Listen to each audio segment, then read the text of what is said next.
103.5 FM 돈을 이해하는 시간 정철진의 목돈연구소.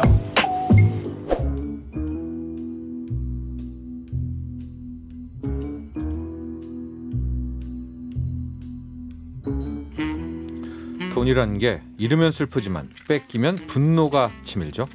우리의 목돈을 사수하기 위한 코너입니다. 리얼하고 생생한 경제 사기 실화극장 목돈지킴 연구소, 한국형사법무정책연구원의 승재현 연구원과 함께합니다. 네, 승재현 위원 스튜디오에 나와 계십니다. 네, 안녕하십니까. 요즘 매우 바쁘시죠? 회사에 복직을 해서 정신이 하나도 없네요. 아침에 7시에 출근해서 주말은 주로 어떻게 보내시는지. 밀린 잡무를 처리해야죠. 밀린 잡무가 또 있나요? 이쪽 원래 그 연구원에 있어서 가장 좋은 점이자 또 한편으로 굉장히 이제 아쉬운 점은 자기가 일하지 않으면 그 일은 언제나 남아 있다는 거예요. 네. 그렇기 때문에 제가 원고를 쓰고, 원고가 아니죠. 제가 연구를 하고 연구에 있는 원고를 작성해야 그게 일이 마무리되니까 올해. 근데 왜 주중에 안 하세요?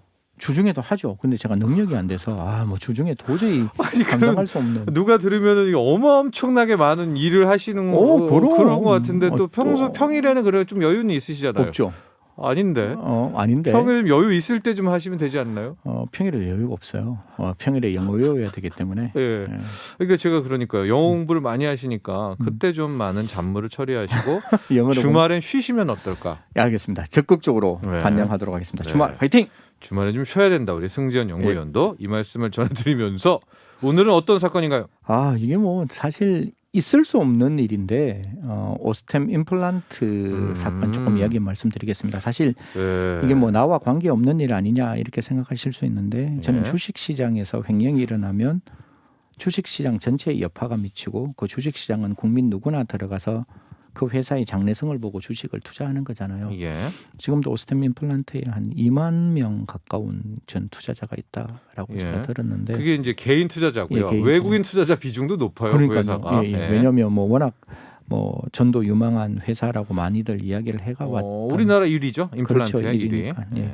그래서 그 주주들께 손해가 나서는 절대로 안 된다. 그러려면 오스템 임플란트를 저는 반면 교사해야 된다라는 거거든요. 그래서 알겠습니다. 지금 어떻게 수사가 진행돼야 되고 앞으로 이런 일이 발생되지 않도록 우리가 무엇을 어떻게 꼼꼼하게 살펴봐야 될지, 그래서 모든 주주가 절대로 손해나지 않는 대한민국 한번 이야기해 보도록 하겠습니다. 네, 오스템 임플란트 뭐 매출액이 6천억, 7천억 정도 나오고 우리나라 그렇죠. 임플란트 1위. 네. 최근에 수출도 잘 돼서 주가도 좋았었던 그렇죠. 그런 기업이기도 한데 말도 안 되는 뭐 이럴 때 우리가 어이가 없다. 맞습니다. 그런 횡령 사건이 일어나. 여러분도 잘 아시죠? 예. 그 최근 업데이트 소식까지 해서 한번 우리가 쭉 정리해 보도록 하겠습니다. 이 씨 재무 이제 부장이죠.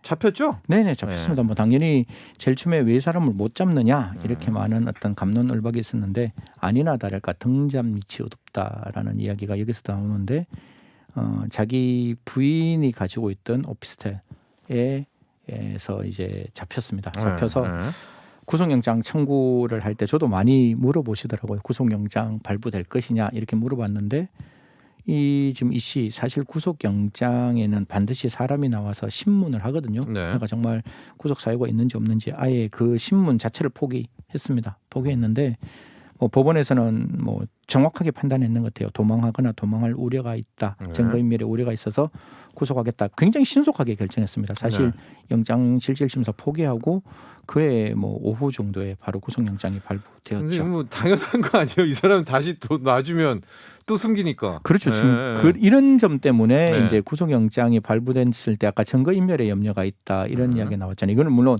크게 침소봉대할 거는 절대로 아니지만 이런 이야기들이 아마 검찰에서도 경찰에서도 그런 이야기를 했는 것 같아요. 여러 가지의 공범자들이 있을 수 있는 정말 가능성입니다. 가능성. 지금 오스템 임플란트에서는 절대로 부정하고 있지만 혹시나 있을 수 있는 가능성, 그들과 말을 맞추면 안 되는 거잖아요. 그리고 검게도 샀는데 제일 처음에 발견된 건 그 당시에 발견된 거는 한 반 정도만 발견이 되고 나머지 반은 발견 안 됐어요. 지금 이제 최근에 나와 있는 기사들 보면 그게 이제 다 또 아버지 집에서 245kg가 또 뭐 발견되었다 이렇게 나오는데 여하튼 이 사람 구속 지금 이제 되어서 수사받고 있습니다. 횡령액도 점점 커지죠. 예, 액수가 제일 처음에 뭐 1880 이렇게 이야기하다가 1,800억대였다가 1890으로 아니죠. 바뀌었죠. 그다음에 1,900억대였다가 1980으로 바뀌었다가 죄송합니다. 1880에서 네. 1980. 1980이 제가 되게 이렇게 초등학교 이렇게 초등학교 다녔던 그런 어떤 시절이라서 1980 그리고 오늘 1980이 뭐요? 초등학교를 다녔다고요? 초등학교 제가 4학년 3학년 4학년이었다. 1980년. 예, 얼마나 그게 아름다운 시절인지 모르시죠. 네. 뭐 비슷하게 같이 다녔을 것 같은데 네. 뭐 모른 척 하시면 또 자, 그래서 오늘 그러다가 1980억이었는데 네. 또 그게 정액이 됐습니다. 정액이 돼서 235억이 더 정액이 돼서 지금 수사에 되는 뭐 횡령 액수는 2,215억이 됐습니다. 이 사람이 이게 기록이 아닌가 싶은데 예, 상장사로는 일단 기록이 확실해요. 횡령 금액이. 예. 근데 토탈 상장 비장 다 합쳐서 횡령으로는 2,200억은 처음 보는 것 그렇죠. 같아요. 이게 더 문제가 있는 게 뭔가 네. 하면 자기 자본이 2020년 말 기준 대비 횡령 비율이 네. 공시된 금액의 1,880억이면 91.81%였어요. 네. 그런데 1980으로 늘어났다가 지금 2215 2,215억으로 늘어났잖아요. 네. 그러면 그 공시 금액보다 높아요. 108.18%. 그러니까 100% 거의 109% 정도 되는 금액의 횡령이 됐다니까 자기 자본보다 높은 횡령 액수 저는 진짜 처음 봤습니다. 그렇습니다. 이 회사의 자본금 거기에다가 그동안에 막 벌어놨을 거 아니에요. 네네네. 장사 잘하고 거기다 쌓아놓은 뭐 이 현금 뭐 이 자산 뭐 적립금을 다 빼갔다. 네네네. 자본 잠식의 예. 우려죠. 100%가 넘었는데 네네. 주식 투자도 했죠. 뭐 사건들을 좀 네. 쭉 보죠. 쭉 한번 보시죠. 네. 제일 처음에 혹시 기억나시죠? 파주에서 진짜 슈퍼 울트라 왕개미설이 한번 돌았잖아요. 네. 그 유명한 동진 세미캠에 돈이 엄청나게 1,430억치가 확 들어왔어요. 그러니까 와 이게 뭐냐 뭐 흔히 말해서 비트코인 아니면 알트코인으로 벌었는 거냐 아니면 뭐 굉장히 유명한 가수 이름도 한 번씩 이렇게 회자가 됐던 네. 기억나시죠? 네. 근데 알고 보니까 지금 이 씨가 여기에 투자를 했다라는 겁니다. 네. 그게 작년 10월 달에 예. 있습니다. 그래서 네. 이제 10월에 있었고 그게 주식을 동진 세미캠 주식 391만 7,431주를 그냥 가격을 조금 그냥 퉁칠게요. 36,400원 정도, 36,500원 정도에 매수를 했는데 네. 이게 이제 11월 달, 12월 달에 거쳐서 다시 336만 주를 처분하는데 여기서 이제 문제가 발생하는 게 이익이 발생하지 않고 네. 손실이 발생을 해 버리는 네. 거예요. 예. 그래서 사실 이게 여기서 손실이 발생을 하는 부분이 있는데 첫 번째 제가 드는 의문 주식에서 이 정도로 투자하면 공시되잖아요. 네. 그러면 사실 회사 돈 횡령해서 이 돈 1,430억을 투자를 해서 동진 세미캠으로부터 돈을 빼내면 당연히 덮일 수 있는 일인데 과연 이런 일을 할 수 있을까? 왜 했을까? 예, 왜 했을까라는 게 첫 번째 이제 의문이 드는 거고 네. 지금까지 이 사람이 했던 여러 가지 범행 수법을 보면 이런 거예요. 제일 처음에 50억을 탁 빼요. 예. 잔고 증명해서. 그리고 다시 50억을 집어넣어. 그리고 다시 50억을 빼. 네. 그런 부분을 몇 번 했다가 또 일정 부분 금액이 좀 커져요. 한 100억대를 였다 뺐다 했다가 네. 400억대를 였다 잔고 증명을 해서 이렇게 왔다 갔다 했다가 1,400억을 마지막에 또 빼는 그런 어떤 경향들이 보이는데 문제는 우리가 지금 이 방송을 하면 카메라가 지금 굉장히 많잖아요. 네. 그럼 제가 어떤 행동을 할 때 카메라들이 다 이렇게 살펴볼 거 아니에요. 네. 회사에서도 돈을 빼고 엮고 했을 때 이 재무부장 한 사람만이 결제가 가는 게 아니라 관계되는 사람들의 사인이 다 있어야 되잖아요. 제가 네. 어떤 일을 하면 우리 소장님한테 사인 받아야 되고 소장님은 또 윗선에 사인을 받아야 되고 이렇게 가는 절차가 있는데 네. 이 수많은 잔고 증명이 일어났음에도 불구하고 그 누구도 이걸 몰랐다는 게 있을 수 있을까?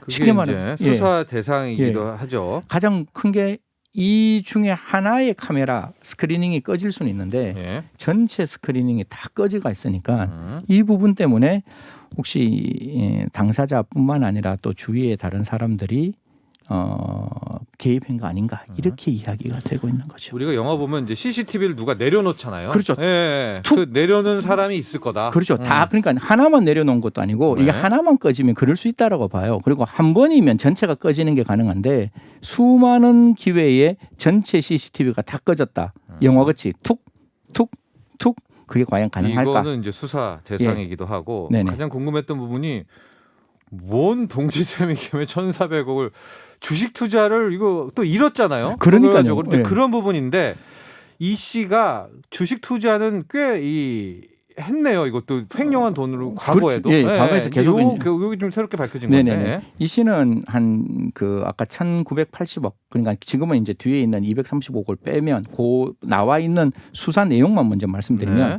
아까 제가 말씀드렸잖아요. 8회에 걸쳐서 이제 뺐고 뺄 때마다 주식 투자를 했다는 거예요. 네네. 그리고 그 전에 지금 아까 동진 세미캠에 투자하기 전에도 전에 그거 예, 말고 예. 횡령금 550억을 이용해서 주식 투자를 했다는 겁니다. 그래서 어떻게 보면 네. 회사 돈을 자기 돈 같이 주식 투자에 사용했다라는 게 눈에 보이니까 네. 사실 어떻게 보면 처음에 돈을 조금 이게 사람이 좀 욕심이 생기는 딱 대목인데 3월기에 횡령한 100억은 이 씨가 다시 회사 계좌로 돌려놔요. 아까 제가 였다 뺐다 했잖아요. 넣었다 뺐다 했죠. 예, 넣었다 뺐다 했는데 예. 넣었다 뺐다는 100억을 다시 회사로 다시 탁 보내는 거예요. 이 말이 무슨 말인가 하면 손해가 났으면 못 들어갔을 거잖아요. 네. 100억을 분명히 회사로부터 가지고 나와서 주식 투자를 해서 110억 정도가 되니까 10억을 자기가 챙기고 100억을 다시 회사로 툭 던져 넣는. 그러니까 어떻게 보면 처음에는 요 첫 사건이 좀 의미가 있네요. 예, 그러니까 예. 작년 3월에도 한번 했었네요. 이미. 네네네네. 근데 그때는 횡령한 거를 잘 채워 넣고. 그러니까 느낌상으로 이때는 손해가 나지 않았다라는 어. 게 추정될 수 있는 부분이고 근데 그 다음에 동진 세미컴 전에 또 이후에 또 주식을 했는데 10월 이전에 전까지 또 한 450억을 빼돌려 주식에 투자를 했지만 이 돈은요. 이 돈이 손해가 났는 거예요. 아. 그러니까 이게 450이 구멍이 팡 생기니까 네. 야 이거 우리가 손절 아니면 물타기 이런 거 네. 하잖아요. 그러니까 1,400억을 탁 가지고 나와서 뭔가 이 450억의 손실을 메우기 위해서 동진 세미캠에 돈을 넣은 거 아닌가라는 걸로 이제 수사 당국은 추정하고 있는 동기를 이제 그렇게 생각을 하고 네, 있는 네. 거고요. 결과적으로 이제 동진 세미캠 했다가 소기의 목적은 달성 못했습니다. 근데 그것도 좀 손실을 봤으니까. 예, 이상하지 않아요, 소장님? 그게 왜요? 조금 시기적으로 네. 조금만 뒤로 미루었으면 동진 근데 세미 예, 이 사람이 8구부터 동진 그렇죠, 세미캠 시세가 나왔거든요. 예. 그러니까 저도 이 부분이 거기서부터는 넘어가도록 하겠습니다. 네, 예. 복잡해지는데 그런 다음에 결심을 하는 것 같아요. 왜냐? 이제 동진 세미캠 받은 그 현금을 가지고 그때부터 여기저기 금괴 사고 부인 처제 빌딩 사주고 먼저 여기에 되는 거죠. 그렇죠. 이게 네. 왜 그렇게 되는가 하면 사실 이제 큰 돈을 뺐는데 그 큰 돈이 회사에 들어갈 수 있는 가능성이 있으면 이 짓 안 했을 거예요. 결국은 이게 뭐 공범이 일단 없다는 전제에서 저희들이 이제 이렇게 이야기를 하고 있는 거고 네. 최근에 나와 있는 거는 그 나머지 검개까지 이 피해자의 가족이 아버지가 그걸 가지고 있었던 부분이니까 그렇게 좀 조심스럽게 이제 먼저 전제를 드린다면 이 사람의 입장에서는 더 이상 이 돈을 회사에 다시 돌려놓기는 불가능한 네. 사정. 하고 그 돈도 손실이 났잖아요. 그러니까 그 돈 손실이 났으니까 이제 이제는 마음 바꿉니다. 이제 마음을 완전히 바꿔서 네. 회사에 집어넣지 않고 내가 이 이익을 어떻게든지 언닉하겠다라는 생각을 가지게 되고 그때 했는 게 검괴를 사기 시작하는 거거든요. 몇 개 샀죠? 1kg짜리. 그게 뭐 상상을 초월하게 한 700억 가까이. 그러니까 거의 900개, 900개. 850개 이상을 샀고. 그런데 이게 또 여기서 한 가지 제가 좀 답답하게 여기는 게 이 사람이 정말로 치열하게 범죄 수익을 언닉하려고 했으면 검괴를 공식적인 검을 파는 시장에서 그걸 돈을 주고 샀다는 게 이게 되게 조금 한편으로는 이게 맞나? 이 사람 싶은 뭐지 이런 생각이죠. 그렇죠. 예. 그러니까 왜냐하면 이게 뭐 검시장에서는 당연히 현금 주고 검을 살 수 있지만 그게 시리얼 넘버도 있고 그다음에 그게 CCTV가 다 있기 때문에 사실 누가 이 검괴를 샀는지 그리고 이 검괴가 누구로부터 전해졌는지가 다 확인될 수 있는데 이것도 사실 첫 번째 CCTV로 이 사람 확인이 되는 거거든요. 그리고 이 사람 집에서 압수된 그 검게도 그 원형이 그대로 보존되어 있는 상태의 골드바라 그러죠. 그게 이제 압수되다 보니까 참 이 부분이 한편으로 또 이해가 안 되는 부분이죠. 그 거의 850개 중에서 지금 다 또 금괴를 다 찾은 건 아니죠. 오늘 그러니까 저 기존에 이제 수사에서 제일 처음에 한 반 정도 찾았는데 최근 이제 기사를 좀 업데이트해서 제가 보니까 그 부친 집에서 남아 있는 또 다른 그 검괴가 있다라는 그 정보를 입수를 해서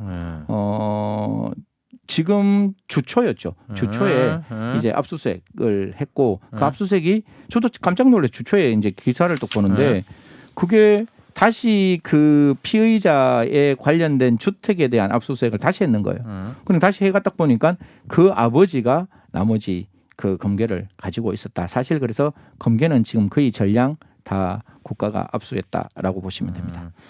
그러면 지금 그 횡령 금액 찾은 것만 좀 보면은요. 네네네. 2,215억이잖아요. 네네. 이 중에서 뭐 주식수에 손실된 거 이런 거 좀 빼고 얼마를 찾은 건가요? 현재까지? 그러니까 지금 이제 전체적으로 보면 뭐 검괴에 있는 한 700억 정도가 다 이제 회수됐다라는 전제를 쓰고 그 다음에 예수금이라고 있죠. 그래서 원래 남아 있어도 돈이 있었어요. 또 지분도 다 못 팔았고. 그래서 한 250억 정도가 되고 그 외에 이제 기타 이 사람들이 갖고 있는 뭐 건물, 특히 부인한테 양도했던 건물, 그 다음에 뭐 처제 명의, 처제 명의 있던 다 합치면 그게 또 한 70억에서 한 80억 정도 되니까 한 반 정도는 지금 완벽하게 이제 회수가 됐는 거죠. 한 1,000억 정도는 현실적으로 회수가 됐는 것이고 한 1,000억 정도가 아직까지 약간 공백이 만들어져 있는데 그 부분에 대해서는 국가가 적극적으로 이 부분을 찾아갈 것이다라고 이야기는 하고 있습니다. 그렇습니다. 지금 계속해서 의문은 어떻게 코스닥 시가총액 20위권의 회사에서 이런 일이 벌어질 수가 있느냐. 그래서 시스템의 지적, 한국 주식시장의 문제, 또 공범에 대한 또 그런 가능성도 이게 함께 계속 나오고 있는데요. 수익 환수인데 그 아까 부인 처제 이런 빌딩은 다 찾을 수가 있고요. 네네. 네. 이 두 가지에 대해서 제가 좀 구체적으로 말씀드리면 저는 오스템 임플란트도 반드시 민사상 이 재산을 동결할 수 있는 조치를 해야 됩니다. 그래서 어느 정도의 가압류라든가 사회행위 취소송을 해야 되지만 국가에서도 부패재산 몰수법이라는 게 있어요. 여기에 따라서 이제 부패재산은 다 국가가 몰수해서 피해자에게 환부해 줄 수 있으니까 국가에서도 기소 전 몰수 보정 명령을 받아가요. 이런 어떤 압수물에 대해서 적극적으로 몰수해야 된다. 이렇게 말씀드리겠습니다. 그렇습니다. 이제 상장 폐지 가능성 이런 것까지 언급이 되고 있는데요. 현재 이제 이 부분은 거래소에서 또 판단하고 있다. 실제 심사 대상이냐 또 이후에 기업심사위원회에서 이제 계속 또 좀 지난한 과정이 있습니다. 여기에 투자자들이 가장 안타깝죠. 뭐 돈이 투자금이 일단 다 묶여 있는 그런 상황이어서 거래가 안 되고 있으니까. 2만 명 넘는 소액 주주들 너무나 안타까운 사연도 속속 오고 있는데 답답합니다. 우리 한국 뭐 MSCI 선진국 주식시장 간다 뭐 이러고 있는 판에 이런 기업에서 이런 2천억대 횡령이 버젓이 일어나고 그러니까요. 그 돈으로 또